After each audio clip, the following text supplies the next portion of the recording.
বন্ধুসকল আপোনালোক পুনৰবাৰ 2% ইউটিউব চেনেল স্বাগতম জনাই আজিৰ ভিডিঅ' আৰম্ভ কৰিবলৈ ওলাইছোঁ। যেনে বন্ধুসকল আজি আপোনালোকৰ সন্মুখত লৈ আহিলোঁ পুনৰ নতুন ভিডিঅ' আৰু আজিৰ ভিডিঅ'ত আলোচনা কৰিম যে আসাম এৰিগেশ্যন ডিপাৰ্টমেণ্টত যিটো ছেকশ্যন এছিষ্টেণ্টৰ এক্সাম হৈ গৈছিল তাৰে ৰিজাল্টৰ ওপৰত আজি আলোচনা কৰিম।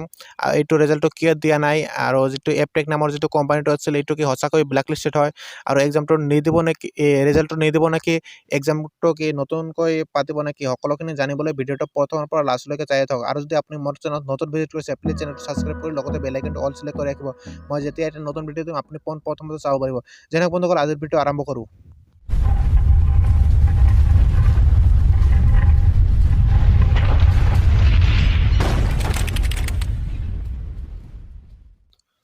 প্ৰথমতে মই যিমানখিনি এপটেক নামৰ কোম্পানীটোৰ বিষয়ে যিমানখিনি জানো সকলোখিনি জনাই দিবলৈ আপোনালোকক চেষ্টা কৰিম।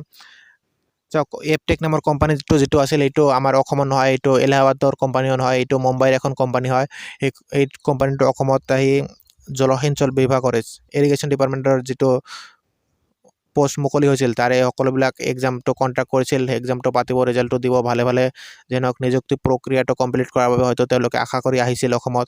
তাৰে মাজত যেতিয়া প্ৰথমতে ছেকশ্যন এছিষ্টেণ্ট যিটো আছিল তাৰে এক্সামটো ল'লে, এক্সামটো লোৱাৰ পিছতে তেওঁলোকৰ কোম্পানীটোৰ নামত এটা গোচৰ ৰুজু হ'ল আৰু গোচৰটো হ'ল যে এলাহাবাদ হাইকোৰ্টে ব্লেক লিষ্টেড কৰিছিল বুলি বহুতে গোচৰ ৰুজু হৈছিল। আৰু গোচৰ ৰুজু হোৱাৰ পিছত হাইকোৰ্টে অসমৰ পৰা হাইকোৰ্টে এখন জাননী জাৰি কৰিছিল যে হাইকোৰ্টৰ পৰা নিৰ্দেশনা নলৈ তেওঁলোকে ৰিজাল্ট ঘোষণা কৰিব নোৱাৰিব।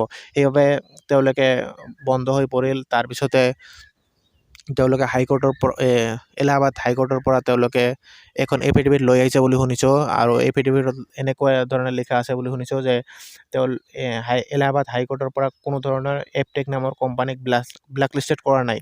আৰু তেওঁলোকে এফিডেভিটটো লৈ আহিলে। লৈ অহাৰ পিছত মাৰ্চৰ 25 তাৰিখে তেওঁলোকৰ এটা হিয়াৰিং আছিল আৰু এই হিয়াৰিংটো তেওঁলোকৰ লাষ্ট হিয়াৰিং আছিল এপটেক নামৰ কোম্পানীটোৰ।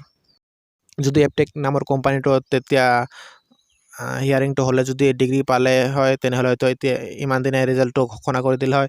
বাট আমাৰ যিটো অসম নহয়, এইটো বিশ্বজুৰি কৰোণা ভাইৰাছৰ সৃষ্টি হ'ল, ফলতে লকডাউন হৈ গ'ল। লকডাউন হোৱাৰ বাবে তেওঁলোকৰ কেছৰ হিয়াৰিংটো নহ'ল আৰু লাষ্ট হিয়াৰিংটো নহ'ল। এইটো পিছুৱাই গৈ আছে। যেতিয়া হয়তো লকডাউন উকলাৰ পিছত তেওঁলোকৰ যিটো হিয়াৰিংটো আছে অতি সোনকালে হয়তো হিয়াৰিংটো হ'ব আৰু হিয়াৰিংটো হোৱাৰ পিছতে তেওঁলোকে হয়তো ৰিজাল্টটো ঘোষণা কৰি দিব। হয়তো অলৰেডি তেওঁলোকৰ ৰিজাল্টৰ কাম কাজ হয়তো কমপ্লিট হৈ গৈছে, কিয়নো তেওঁলোকে যদি এলাহাবাদ হাইকোৰ্টৰ পৰা এফিডেভিট লৈ আহিছে, এফিডেভিটত যদি আছে যে এলাহাবাদ হাইকোৰ্টে এপটেক নামৰ কোনো কোম্পানীক ব্লেক লিষ্টেড কৰা নাই, তেনেহ'লে তেওঁলোকেতো ইতিমধ্যে তেওঁলোকে নিজে নিজে হয়তো ডিগ্ৰী পাব বুলি আশা কৰি আছে। সেইবাবে হয়তো তেওঁলোকে ৰিজাল্টৰ কামখিনি হয়তো কমপ্লিট কৰি পেলাইছে। আৰু যদি মে' মাহৰ 17 তাৰিখে যদি লকডাউনটো উকলাৰ পিছত হয়তো অতি সোনকালে তেওঁলোকৰ হিয়াৰিংটো হ'ব। হিয়াৰিংটো হোৱাৰ পিছতে হয়তো যদি মে' মাহতে তেওঁলোকৰ হিয়াৰিংটো হৈ যায় তেনেহ'লে জুন মাহৰ লাষ্টত নাইবা জুলাইৰ প্ৰথম উইকতে তেওঁলোকে ৰিজাল্টটো ঘোষণা কৰি দিব।